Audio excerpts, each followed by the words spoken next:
Pasok na ang MPL defending champions Fnatic Onyx Philippines sa playoffs matapos talunin ang Bloodthirsty Kings ng North America 2-1 sa nagpapatuloy na M6 World Championship Swiss stage sa Kuala Lumpur, Malaysia.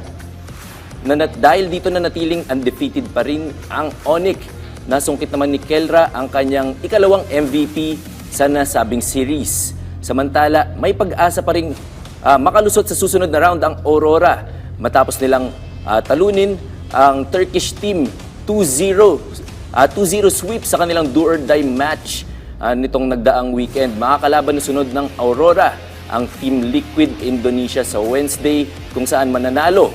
Ang mananalo ay aabante sa 5th round habang ang loser naman ay tuluyan ng magpapaalam sa torneo.